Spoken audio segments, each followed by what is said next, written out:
Comienza el Catecismo de la Iglesia Católica, un programa dirigido por el Padre Luis Fernando de Prada.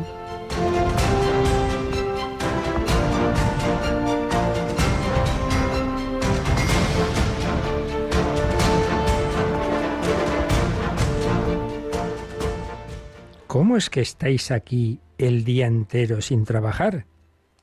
Nadie nos ha contratado. Id también vosotros a mi viña.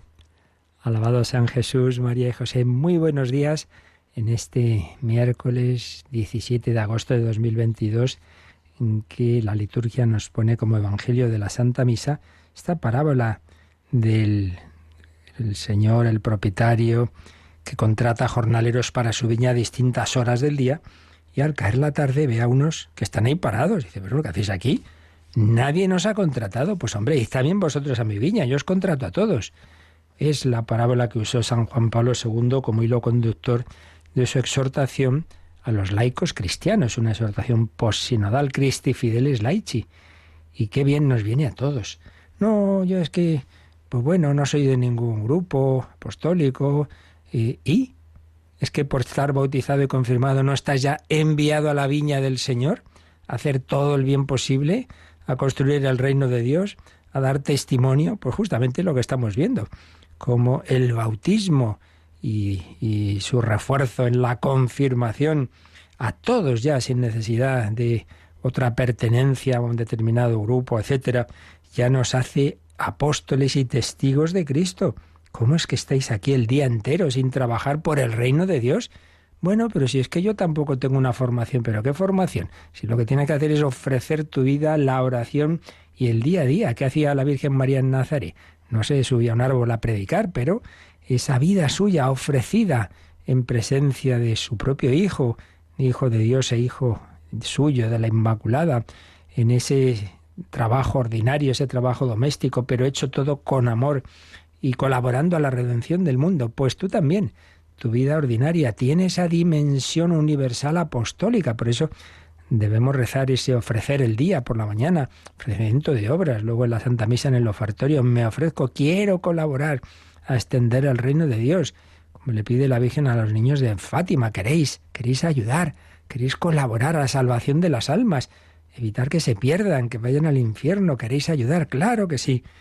¿Y qué hicieron los pequeños, Francisco y Jacinta? Pues ofrecer su vida, sus sacrificios, su enfermedad temprana, su muerte, y con eso colaboraron a esa redención del mundo. Que ninguno nos quedemos parados, y por supuesto, aparte de esa oración y de ese ofrecer el día a día, siempre podrás decir una palabra, un consejo, un testimonio en el día a día, sin que sea una homilía, sin que sea una predicación. Testimonio de vida, testimonio de palabra. Pues con la palabra que también escucharemos ahora de Mónica Martínez, por lo menos de buenos días. Muy buenos días a todos. Eso, con mucha alegría. Siempre. Pues nada, Mónica, vamos también nosotros a nuestra viña, ¿verdad?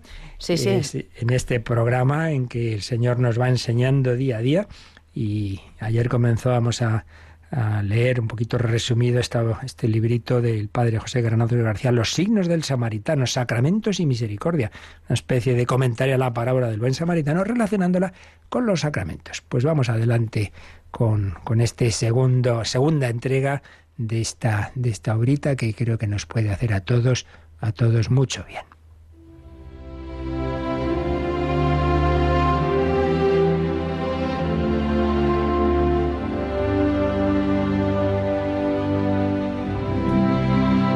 Los signos del samaritano, del padre José Granados. Nos habíamos quedado en cómo ese pobre hombre asaltado en el camino, recogido por el buen samaritano que lo lleva a la posada, pues ahí se queda con el posadero. Y sigue escribiendo el padre Granados. Despertó en la posada. Intentó sin éxito alzarse del lecho. No tardó mucho en llegar el posadero. Se alegró al verle tranquilo, tras días delirando. Ya le daban por muerto, cuando el hombre aquel le trajo sobre la mula. Pero mucho pudo el aceite y el vino, que a cada rato aplicaba su bienhechor en las heridas, como una misericordia vivida y tangible que envolviera su carne. ¿Y quién había sido aquel viajero?, preguntó Jesé, que interrumpió su marcha y sus asuntos para atender a un mal herido y conducirlo a la posada. Pagó también las costas, apostilló el posadero, mostrándole una moneda brillante, de buen metal. Portaba la efigie de un monarca de lejanas tierras, de donde acaso regresara el buen peregrino. ¿Ya marchó?, dijo su nombre. Por su acento se conocía que era samaritano. Por su rostro podría ser cualquier hombre y todos los hombres juntos. Sabía mirar, concluyó el posadero, al recordar cómo el extranjero veló a Jesé, sosegando sus devaneos, como si con los ojos acelerara la curación. Me gustaría conocerle, agradecerle, pagarle con creces su dinero, pues mal podré devolverle el favor de la vida. ¿Dijo algo de sí? ¿De qué ciudad venía? ¿A dónde le conducían sus negocios? Era un hombre singular. Cuando te trajo, después de atenderte y de velar un rato tu sueño, vino a sentarse con los demás huéspedes para compartir su cena, pues caía ya la tarde. Nos repartió de su pan y de su vino, el mismo con que había curado tus heridas. Había en la posada, haciendo noche, un par de viajeros venidos de lejano, de la Gran Grecia, que alabaron la compasión que mostrará contigo. Él pareció quitarle importancia, como si sólo fuera servidor de una misericordia más alta. Y luego, mirando en torno a sí, preguntó: ¿qué es tener compasión? ¿Y hacia quién la tenemos? A los griegos, siempre deseosos de debatir hondos temas, les gustó el desafío. Uno de ellos narró, ayudado por la quietud de la noche, una vieja leyenda de sus poetas. Fue en su gran guerra, Troya, cuando navegaban a sitiar la ciudad hostil. Se aprovisionaron en una de las islas misteriosas que salpican aquel mar, islas de sirenas y de flores de loto donde maduran los mitos. Fue entonces cuando uno de sus arqueros, Filocteto, de proverbial puntería, resultó mordido por una serpiente sagrada que pisó al azar. La herida quedó abierta, supurante, provocándole cada poco dolores terribles que le postraban sin sentido. Sus compañeros, podremos culparlos, lo abandonaron. No podían, no intentaron cargar con este peso, maldito de los dioses cuando les esperaban duras jornadas de lucha y asedio ante las murallas del mar y ante los muros inconmovibles de la ciudad enemiga. Así que allí se quedó, bestia entre bestias. ¿Entendéis lo que es para un griego ser expulsado de la ciudad, condenado a vida solitaria? El hombre sin compañía, estima, conversación, no es siquiera sombra de hombre. Pero la vida le aguijoneaba, venciendo su ansia de morir. Sobrevivía malviviendo gracias a las presas que se cobraba con el arco. Un eterno retorno de dolor a dolor, y entre medias el miedo al dolor inminente y el recuerdo fatídico del dolor pasado.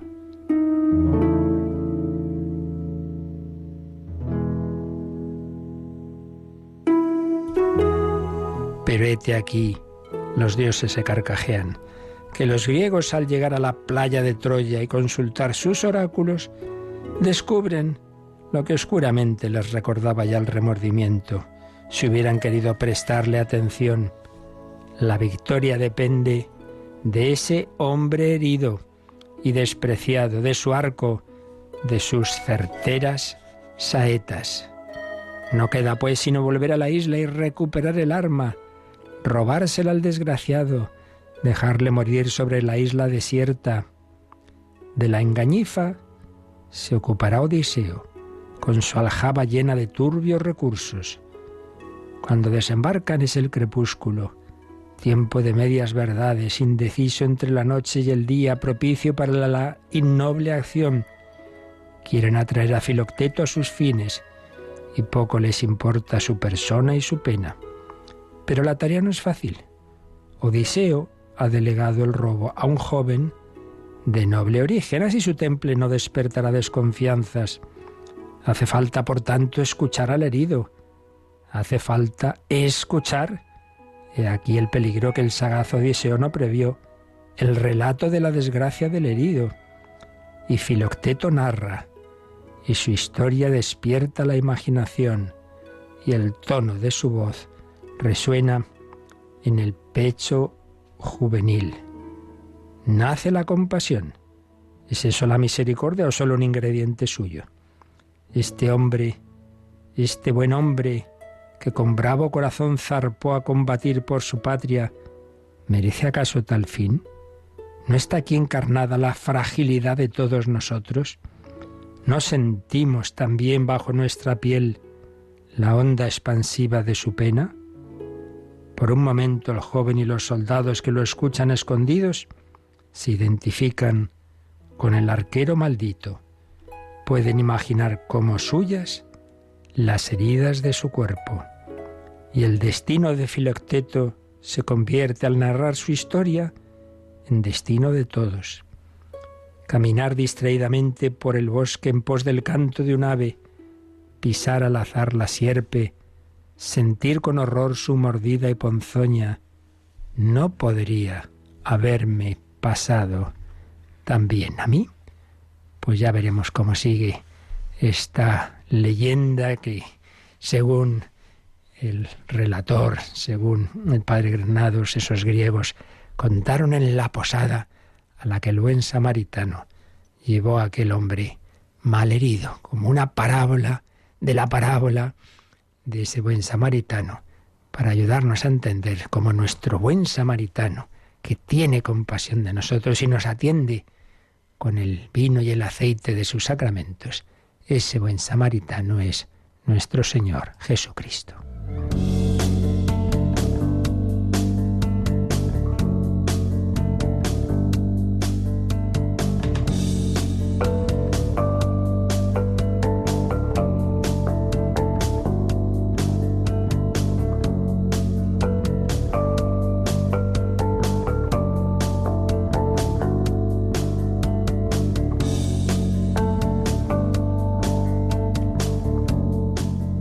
Un buen samaritano, cuya primera medicina para levantarnos de nuestra inicial situación herida del pecado original es el agua del bautismo. Pues ahí estamos, acabando la exposición del catecismo sobre los frutos y efectos del bautismo. Estábamos con el último, ese sello espiritual indeleble, ese carácter que marca al bautizado, que le hace cristiano, que le da esa vida nueva, que le purifica de todos los pecados, que le incorpora a la Iglesia, pero que aunque se puede perder luego, y por desgracia así ocurre tantas veces, puede el hombre alejar de lo que ha recibido y abandonar esa relación de intimidad, de amistad con la Santísima Trinidad, pero lo que ya no va a perder nunca es ese sello espiritual indeleble que llamamos el carácter. Lo leíamos ya en el número 1272, como incorporado a Cristo por el bautismo, el bautizado es configurado con Cristo, como ha recibido ese sello espiritual indeleble de su pertenencia a Cristo y de su incorporación a la Iglesia. Pero también veíamos ayer, en el número 1273, cómo ese carácter es el que, uniéndonos a Cristo, que es sacerdote, profeta y rey, nos consagra y nos dedica pues a ese culto de los cristianos, en cuanto que hemos recibido el sacerdocio común de los fieles, distinto del sacerdocio ministerial, y a esas otras dimensiones de la vida de Cristo. Bueno, vamos a releerlo porque nos quedaba alguna cosita por comentar de este 1273 y luego ya pasamos al último número sobre el carácter. Vamos a releer, Mónica, ese 1273. Incorporados a la Iglesia por el bautismo, los fieles han recibido el carácter sacramental que los consagra para el culto religioso cristiano. El sello bautismal capacita y compromete a los cristianos a servir a Dios mediante una participación viva en la santa liturgia de la Iglesia y a ejercer su sacerdocio bautismal, por el testimonio de una vida santa y de una caridad eficaz. Repasemos en primer lugar esto que ya veíamos ayer. Hay un montón de ideas muy importantes en este número 1273. En primer lugar, recuerda este número que el bautismo no simplemente nos une individualmente, digamos, a la Santísima Trinidad, sino que nos incorpora a la familia de los hijos de Dios, que es la Iglesia, y nos hace miembros del cuerpo místico de Cristo. Repitámoslo una vez más. El Señor no ha buscado una relación individualista de cada uno con Él, sino en familia y en cuerpo. Somos cuerpo místico de Cristo. Por eso cada uno tiene una misión y una vocación. Y cada uno tiene que cumplir una misión distinta que los demás.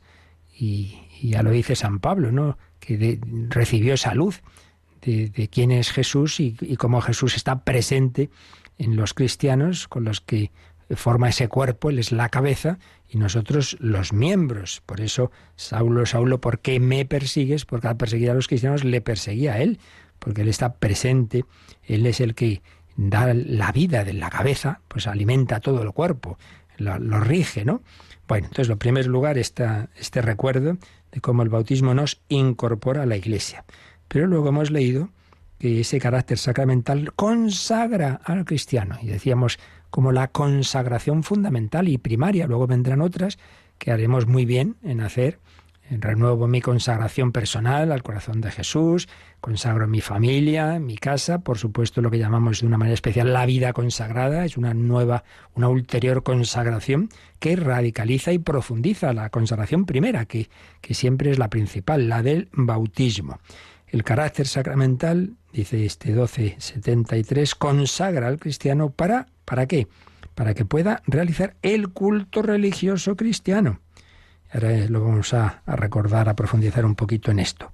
Y también nos ha dicho que ese sello bautismal capacita y compromete. Ya recordábamos ayer que Dios nunca pide un compromiso sin a la vez dar la fuerza para cumplirlo.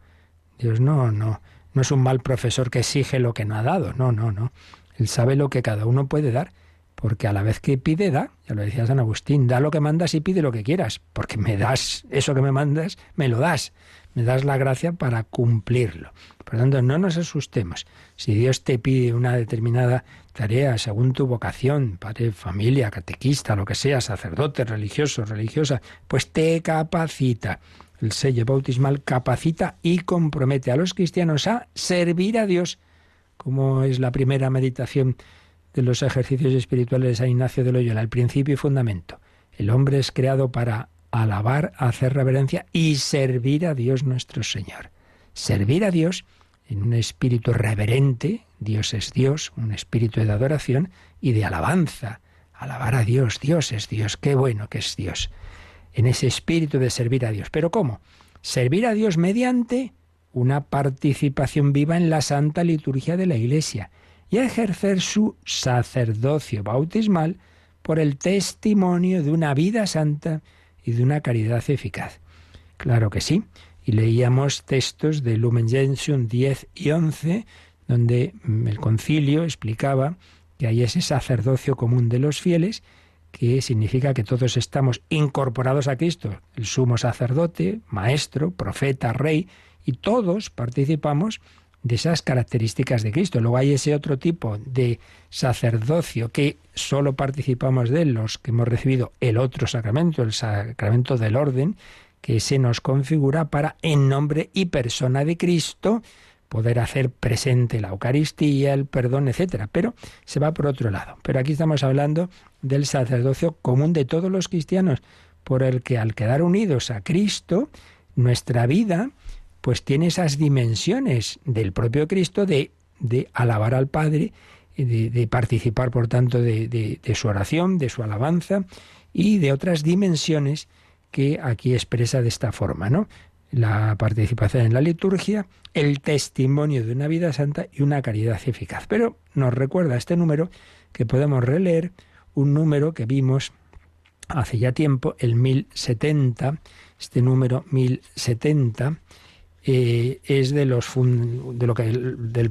la primera parte de la primera sección de la segunda parte del catecismo, cuando veíamos los fundamentos de la liturgia, de la celebración del misterio cristiano, pues muy al principio, los primerísimos números de introducción a esta segunda parte, ahí teníamos el número 1070 explicando precisamente qué significa la palabra liturgia. Y nos viene bien, nos recuerda el 1273, que repasemos ese número. Así que, Mónica, leemos el 1070. La palabra liturgia en el Nuevo Testamento es empleada para designar no solamente la celebración del culto divino, sino también el anuncio del Evangelio y la caridad en acto. En todas estas situaciones se trata del servicio de Dios y de los hombres. En la celebración litúrgica, la Iglesia es servidora a imagen de su Señor, el único liturgo. Al participar del sacerdocio de Cristo, culto, de su condición profética, anuncio, y de su condición real, servicio de caridad. Y termina este número con la cita de un párrafo de la Sacrosanctum Concilium, es decir, ese documento del Vaticano II precisamente sobre la liturgia. Lo leemos también. Con razón se considera la liturgia como el ejercicio de la función sacerdotal de Jesucristo, en la que, mediante signos sensibles, se significa y se realiza, según el modo propio de cada uno, la santificación del hombre, y así, el cuerpo místico de Cristo, esto es, la cabeza y sus miembros, ejerce el culto público integral. Por ello, toda celebración litúrgica, como obra de Cristo sacerdote y de su cuerpo, que es la Iglesia, es acción sagrada por excelencia, cuya eficacia, con el mismo título y en el mismo grado, no la iguala ninguna otra acción de la Iglesia. Bueno, pues como veis, este número 1070 era en efecto muy importante, muy fundamental.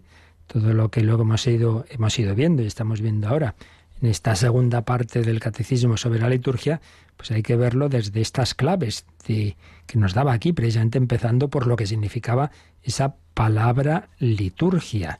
La liturgia, el servicio del pueblo de Dios, como la obra, porque el origen etimológico del griego de la palabra liturgia, griega de liturgia es obra o quehacer público, pero que vivido y aplicado a la Iglesia, pues es la obra pública de la Iglesia como tal, no simplemente la oración individual, personal, que podemos y debemos hacer cada uno, pues ya eso, un título más individual.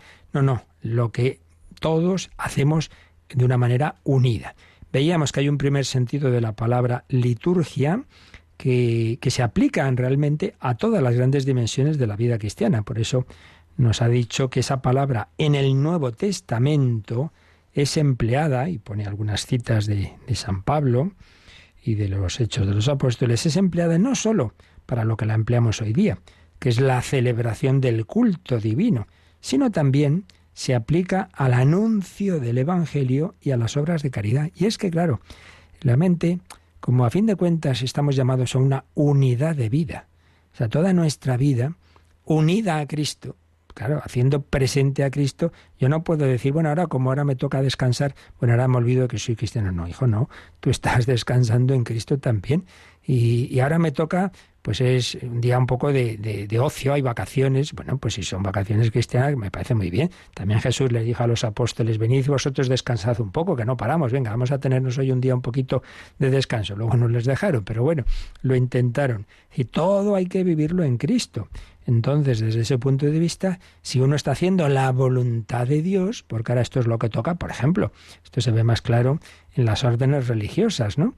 Que la experiencia de siglos, de los fundadores de la Iglesia y de tanta experiencia, de tantas personas santas que han vivido un determinado carisma, pues dan lugar a una distribución del tiempo, a unas reglas, y ahí pues hay tiempo para la oración, para la penitencia, para la apostolado y para el descanso. Y de hecho, en la vida comunitaria, pues siempre ha habido lo que se llama la recreación, es decir, momentos que la comunidad se junta y no están ahí ahora haciendo, a lo mejor a veces están cosiendo u otras cosas así, hay que aprovechar el tiempo, pero que el fin de ese rato no es ese. El fin es eso, recrearse, pues sí, como el recreo de los colegios de los niños. Pues hombre, necesitan salir al patio y gritar y correr para luego aprovechar la clase. No podemos estar todo el día metidos en clase, acaba uno con la cabeza como un bombo. Y eso pasa en todo, ¿no? Pues a lo que vamos, que si uno vive todas las dimensiones de la vida, incluida el ocio, y no olvidemos que hay una virtud, Santo Tomás la trata, cristiana, que se llama la eutrapelia, que precisamente es eso, ¿no? El saber descansar y alegrarse y alegrar a los demás y contar buenos chistes, en fin, todo eso no está fuera de la vida cristiana. Porque, repito, lo importante es todo vivirlo en Cristo. Pensemos, pues Jesús en su vida oculta, pues todavía no estaba predicando. Y anda, que fueron unos cuantos añitos, ¿no? En Nazaret. Bueno, pues entonces, un primer sentido de la palabra liturgia no se refiere solo a cuando vamos a rezar unidos, a celebrar el culto, sino también a cuando uno vive la caridad. Entonces, yo esto lo hago en Cristo. Cristo ahora me mueve a atender a este enfermo que encuentro o a este asaltado por el camino, ¿no? Como el buen samaritano. Y también el anuncio del Evangelio, esa dimensión profética. Entonces dice, en todas estas situaciones, todas estas, tanto lo que es el culto propiamente, como el anuncio del Evangelio, como la caridad, el amor al prójimo vivido en las distintas circunstancias, en todas estas situaciones se trata del servicio de Dios y de los hombres.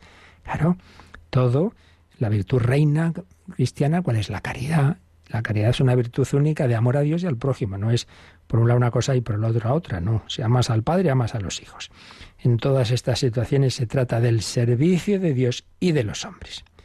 Pero ahora ya sí, en un segundo momento, y es donde ha quedado ya más específicamente usada la palabra liturgia, pues la aplicamos a las celebraciones del culto divino. Y ahí dice, en la celebración litúrgica, la Iglesia es servidora, de nuevo el servicio, a imagen de su Señor, el único liturgo con mayúsculas. Claro, esto es muy importante. ¿Quién celebra realmente cualquier acto en la Iglesia? Jesucristo, Dios y hombre. Dios y hombre, el Hijo que se dirige al Padre, pero el Hijo hecho hombre que nos ha incorporado a su cuerpo místico precisamente por el bautismo. Nos ha incorporado, nos ha unido a Él. Hemos recibido ese carácter sacramental.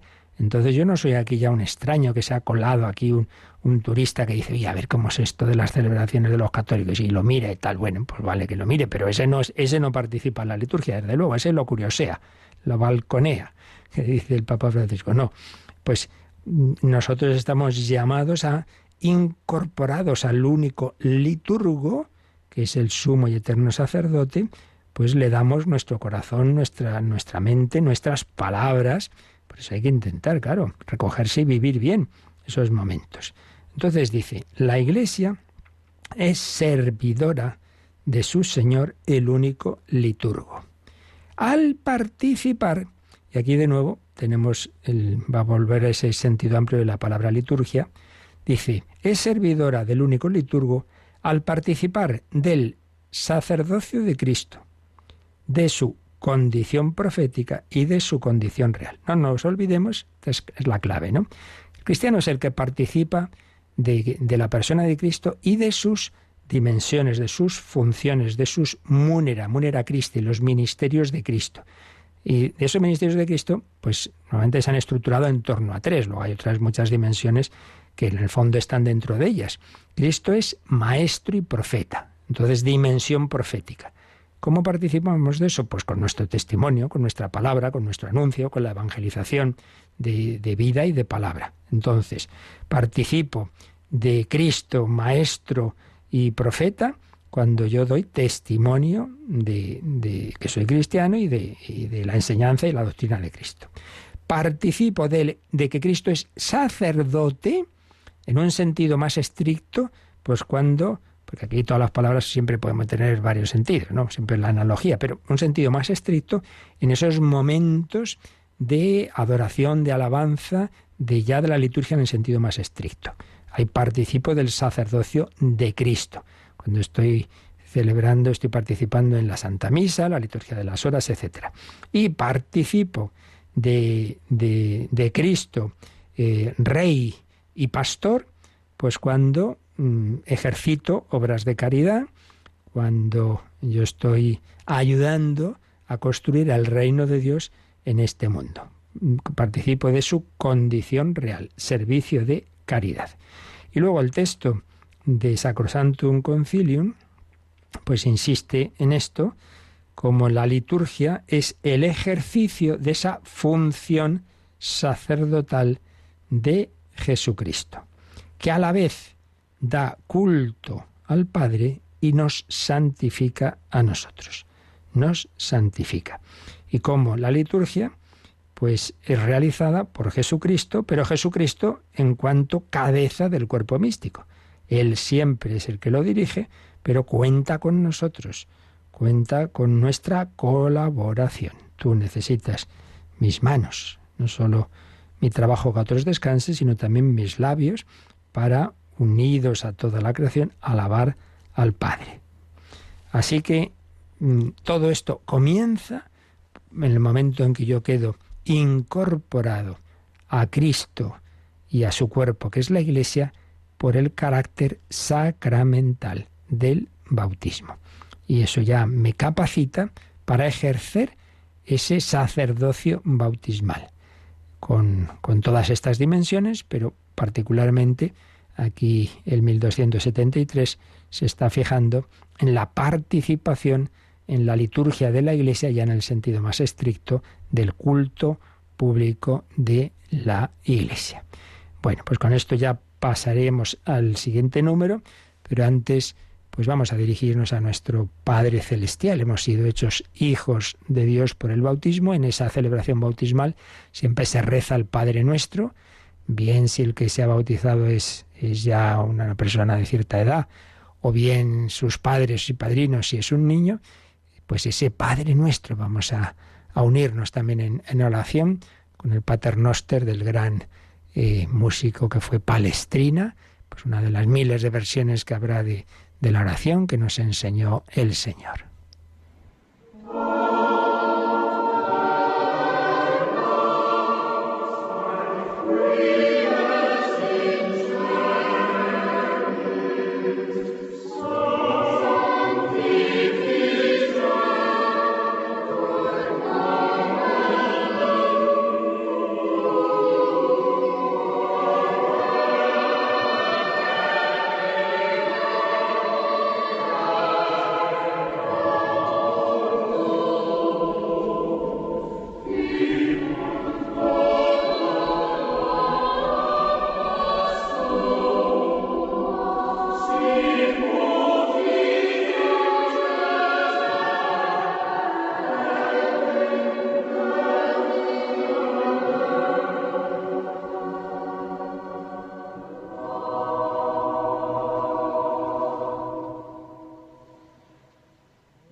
Descubre la fe de la Iglesia a través del Catecismo de 8 a 9 de la mañana, de 7 a 8 en Canarias, en Radio María.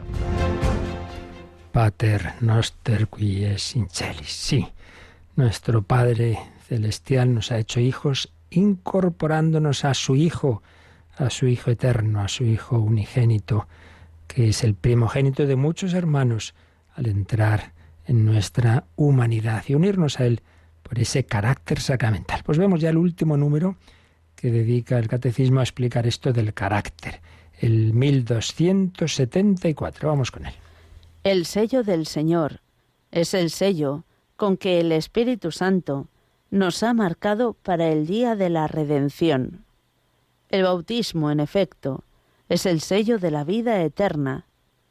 El fiel que guarde el sello hasta el fin, es decir, que permanezca fiel a las exigencias de su bautismo, podrá morir marcado con el signo de la fe, con la fe de su bautismo, en la espera de la visión bienaventurada de Dios, consumación de la fe y en la esperanza de la resurrección.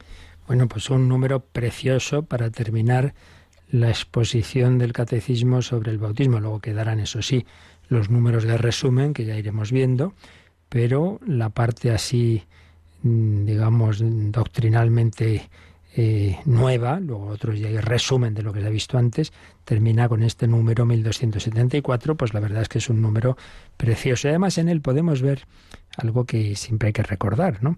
¿De dónde sacamos nosotros, de dónde saca la Iglesia lo que enseña? ¿Cuáles son las fuentes de la revelación? Recordémoslo. O sea, lo que nosotros enseñamos es lo que Dios nos ha transmitido, lo que Dios nos ha revelado.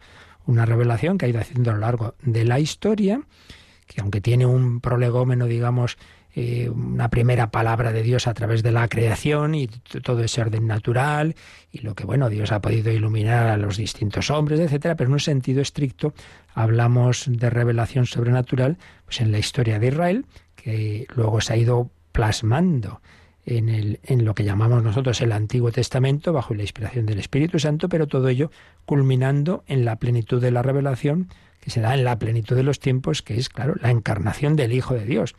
Quien me ha visto a mí ha visto al Padre. Todo culmina en Cristo, no solo en sus palabras, ojo, sino en su vida. Cristo nos ha revelado con su propia vida y también con sus palabras. Y su vida y sus palabras, pues esto se nos transmite a través de la Iglesia. La revelación que ha culminado en Cristo nos llega por unos cauces que aunque su fuente única es el Señor, es Jesucristo, plenitud y culmen de toda la revelación, pero nos llegan por dos grandes canales, por así decir. La tradición, que es anterior al Nuevo Testamento, esto muchas veces se olvida. O sea, la Iglesia empieza a vivir, a celebrar y a anunciar desde el primer momento, desde Pentecostés. Y en cambio el Nuevo Testamento se va escribiendo a lo largo del siglo I, bajo la inspiración del Espíritu Santo y poniendo por escrito pues parte, no todo, lo que realmente ya se estaba enseñando y celebrando. Digo esto porque este número, 1274, si, claro, Mónica lo ha leído, lo que viene aquí, pero sin decir lo que viene entre paréntesis o en notas a pie de página. Pero si lo leéis os daréis cuenta que está empedrado, por un lado, de citas bíblicas, que ahora las vamos a leer nosotros, pero también de citas de los santos padres y de la propia liturgia. Lo releo. El sello del Señor, y nos pone entre paréntesis una expresión latina de San Agustín, Dominicus Caracter, character, pero que pronunciamos así, Caracter Dominicus, es decir, del Señor. No nos olvidemos que la palabra Señor es Dominus en latín, y de ahí viene el domingo, el día del Señor. Caracter Dominicus Caracter, el carácter, el sello del Señor, San Agustín. Es el sello con que el Espíritu Santo nos ha marcado para el día de la redención. Esto es una expresión de San Pablo. Entonces nos vienen aquí 3 citas de San Pablo que ahora enseguida leemos. Pero acabo de releer todo el número. El bautismo, en efecto, es el sello de la vida eterna. Bueno, pues esta es una frase de otro santo padre, de los primeritos, San Ireneo.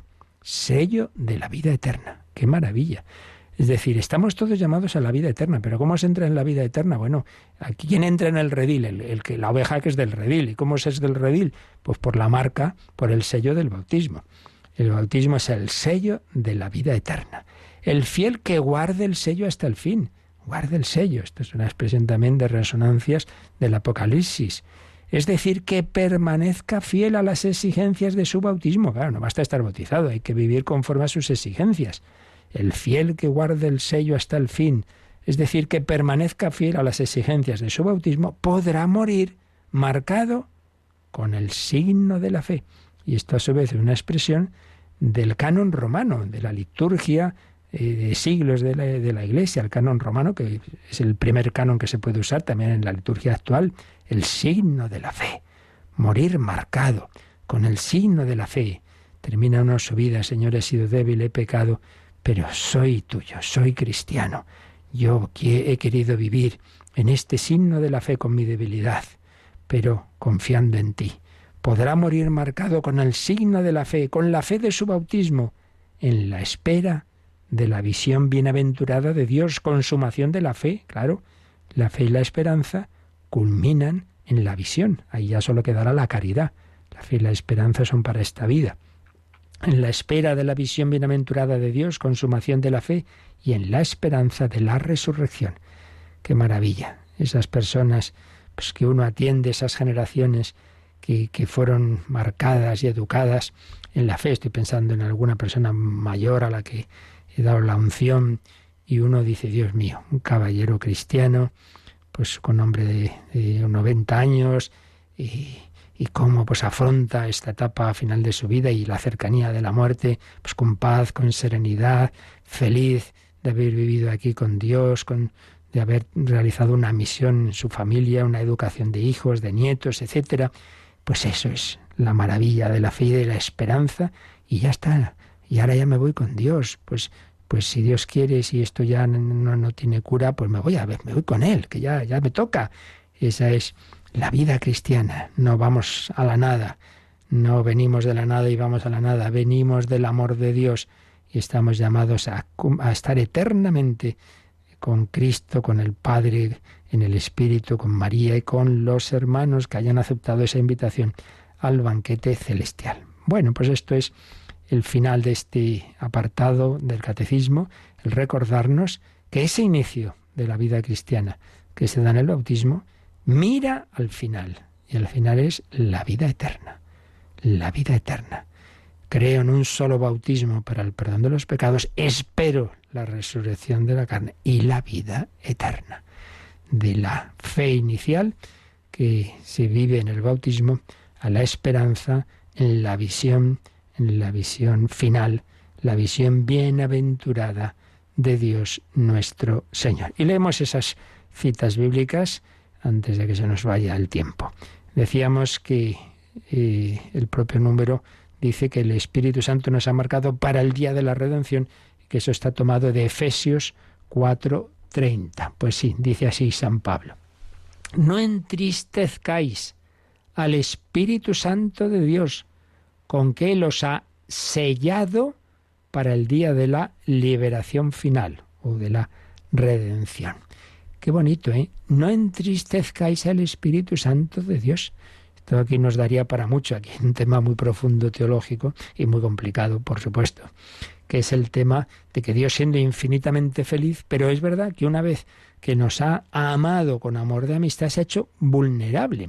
No en su esencia como tal, yo no puedo alterar la esencia de Dios, pero en cuanto a su relación que Él mismo ha querido libremente, sin ninguna necesidad de tener esa relación conmigo, pues claro, unos padres unos se pueden casar o no, pueden tener hijos o no, pero una vez que los tienen y los quieren, pues claro, ya lo que les pasa a los hijos les va a afectar a los padres. Esto es así. Si mi hijo se echa a perder, se droga, si no sé qué, hombre, el que se hace daño es él, sí, claro, pero a mí me afecta, me entristece. Bueno, pues por eso dice San Pablo, y si lo dice San Pablo es palabra de Dios, no entristezcáis al Espíritu Santo de Dios. A Dios no le da igual. Esto ya digo, es muy complicado teológicamente todo este tema del dolor de Dios, pero es así, los místicos lo han experimentado. Pues, por ejemplo, Francisco de Fátima le impresionó mucho pues que él recibió como una luz sobre lo que él llamaba la tristeza de Dios. Quiero consolar a Dios que está triste por los pecadores. No entristezcáis al Espíritu Santo de Dios, con que Él os ha sellado para el día de la liberación final. Hombre, que Dios te quiere sellar, te quiere hacer suyo, y tú vas y la oveja se va por ahí. Venga, no entristezcáis al Espíritu Santo de Dios. Pero bueno, aquí por lo que viene citado el número es por lo de que Él os ha sellado para ese día final. Otra cita que pone, Efesios 1, 13 a 14. Dice así: en Él, en Cristo, en Él, también vosotros, después de haber escuchado la palabra de la verdad, el Evangelio de vuestra salvación, creyendo en Él, habéis sido marcados con el sello del Espíritu Santo prometido. Habéis sido marcados. ¿Veis? Esto no es un invento del siglo XIII, esto está en San Pablo. Esto del carácter, del sello. Habéis sido marcados con el sello del Espíritu Santo prometido. Él es la prenda de nuestra herencia. Es decir, yo tengo como una garantía que voy a recibir una herencia. Ese sello. Que yo soy hijo de Dios, que a mí me toca también la herencia. ¿Cuál es tu herencia? Dios. Él es la prenda de nuestra herencia, mientras llega la redención del pueblo de su propiedad para el avance de su gloria. Todavía no hemos llegado a recibir la herencia, hay que morirse, pero tengo la prenda. La prenda es esa marca que me dice, que yo soy hijo también, Habéis sido marcados con el sello del Espíritu Santo prometido. Y la otra cita de San Pablo que pone es 2 Corintios 1, 21 a 22. Vamos a cogerlo desde el 19. Pues el Hijo de Dios, Jesucristo, que fue anunciado entre vosotros por mí, por Silvano y por Timoteo, no fue sí y luego no, sino que en él solo hubo sí, pues todas las promesas de Dios han alcanzado su sí en él. Que decíamos antes, ¿no? Como en Jesucristo culmina toda la historia de la salvación. Así, por medio de él, decimos nuestro amén a Dios para gloria suya a través de nosotros. Es decir, si Jesús es el sí de Dios, yo unido a Jesús, a su vez, a mi vez, puedo decir sí a Dios. Pero lo que aquí más directamente nos interesa son los últimos versículos. Es Dios quien nos confirma en Cristo a nosotros junto con vosotros, nos confirma. Y además nos ungió, nos selló y ha puesto su Espíritu como prenda en nuestros corazones. Aquí vemos realmente el fundamento tanto del bautismo como de la confirmación, que a fin de cuentas, como ya veremos cuando hablemos de la confirmación, pues vienen a ser dos fases, son dos sacramentos ciertamente, pero muy unidos, dos fases de esa única iniciación cristiana que culmina luego en la Eucaristía. Es Dios quien nos confirma en Cristo y además nos ungió. Recordemos que hay dos unciones en el bautismo, la unción con el óleo de los catecúmenos y la unción con el santo crisma, que es ahí donde vemos más esta dimensión de la que estamos hablando en todas estas catequesis, de incorporación a Cristo, sacerdote, profeta y rey. Ese crisma, Cristo, la misma raíz de Cristo. Nos ungió, nos selló, el sello, el carácter, y ha puesto su Espíritu como prenda en nuestros corazones. Bueno, como veis, todo esto es una maravilla que nos da para mucho y de hecho pues tenemos que seguir el próximo día comentando este número 1274, con queda que de ver los números marginales a los que nos remite y otras cositas más. Pero lo dejamos aquí, que teníamos alguna pregunta pendiente y las que ahora también queráis enviarnos. Participa en el programa con tus preguntas y dudas. Llama al 91005-9419. 91005-9419. Puedes escribir un mail a catecismo@radiomaria.es o escribirnos un mensaje al teléfono de WhatsApp 668 594 383. 668 594 383.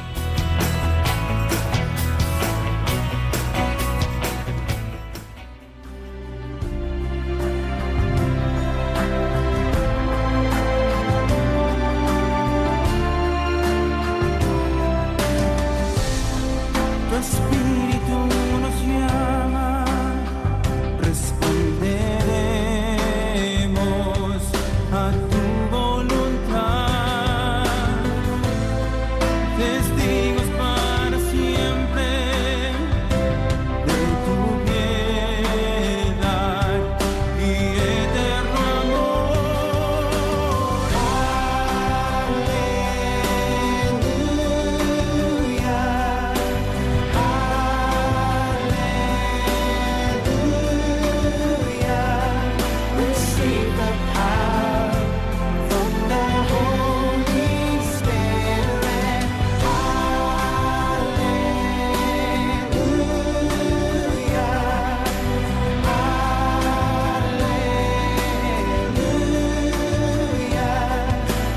seek the power to be a light unto the world.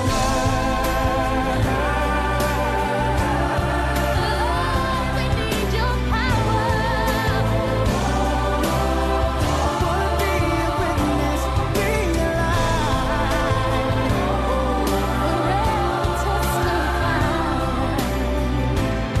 We worship. Agneau de Dieu, nous t'adorons. Notre Seigneur, nous t'adorons. Pain de vie, nous t'adorons. Emmanuel, nous t'adorons. Agneau de Dieu, notre Seigneur, t'adorons. Oh, Père de vie, t'adorons.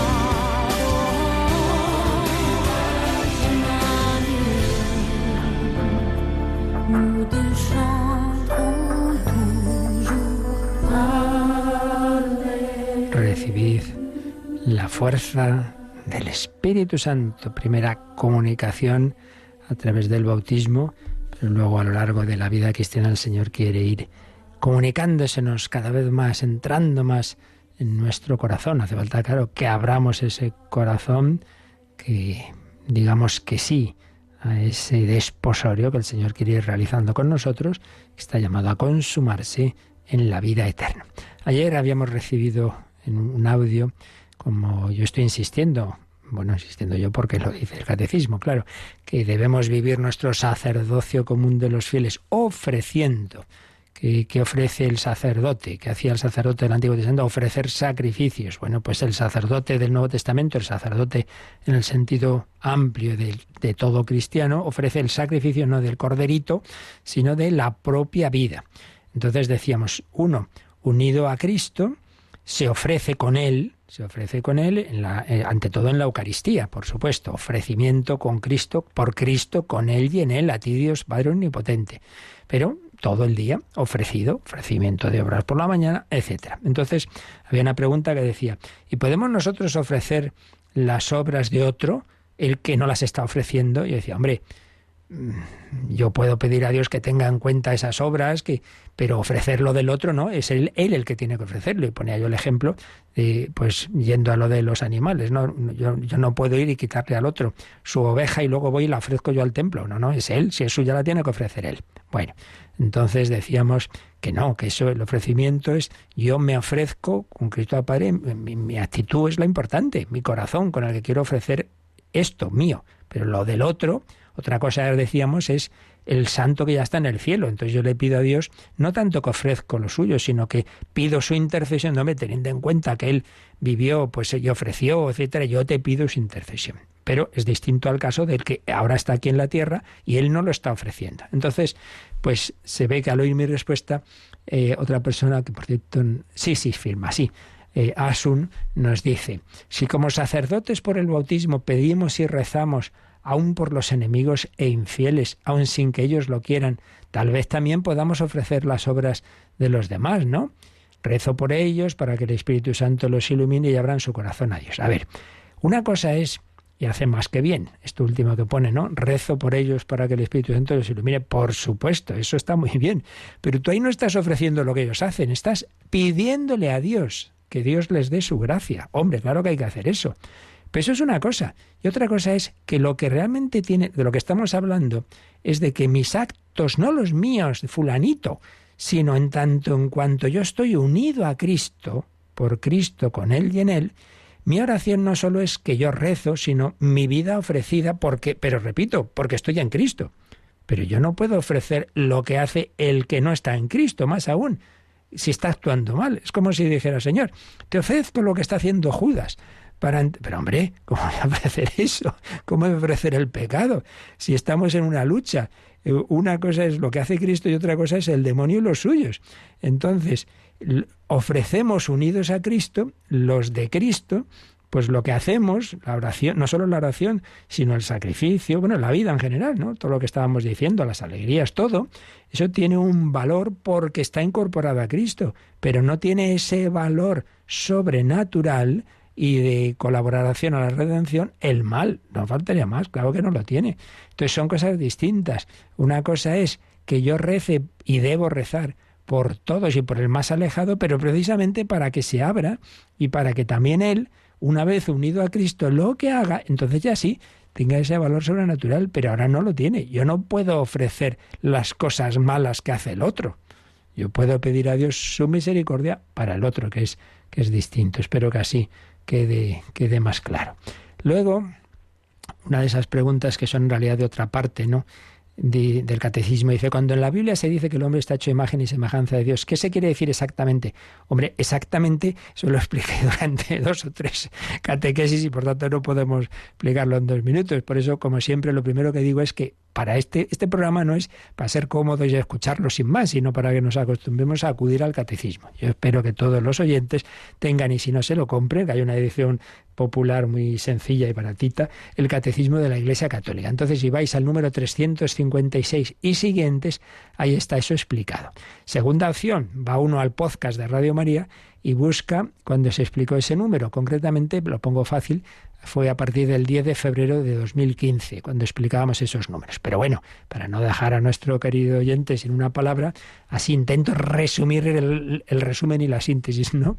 Y la imagen y semejanza de Dios es que Dios ha creado al hombre, no simplemente en todo lo que ha creado hay un parecido con Dios, claro, porque todo de alguna manera participa de algo del Creador. Pero en el caso del hombre, mucho más. ¿Por qué? Fundamentalmente porque tenemos un espíritu, un alma espiritual que tiene inteligencia, que tiene voluntad, en consecuencia tiene libertad, capacidad de amar. En ese sentido nos parecemos a Dios. Es decir, no somos meros minerales ni meros animales únicamente con una vida instintiva, sino con esa capacidad espiritual de dominio de nuestros actos, de conocimiento, de amor, no meramente posesivo, sino oblativo, y de dominio de nosotros. Un primer sentido va por ahí. También se aplica a hombre y mujer, es decir, en cuanto el ser humano no es individualista, como Dios no es una persona, son 3, y hay una dimensión de amor, pues también eso es, en ese sentido, también se ve ahí la imagen de Dios. También se ve en que el hombre está llamado al dominio no despótico, sino de cuidado de la creación. Pues Dios, claro, es el Señor de todo. Son distintos aspectos de esa imagen y semejanza de Dios que se da ya por la creación. Luego, claro, esto llega a su culmen por la vida de la gracia, pero eso ya entra en otra dimensión. Pero, en fin, repito que eso a fondo, mirarlo en el catecismo y en las explicaciones que dimos. Y nos quedaba otra pregunta, pero la dejamos ya para mañana. La bendición de Dios Todopoderoso, Padre, Hijo y Espíritu Santo, descienda sobre vosotros. Alabado sea Jesucristo.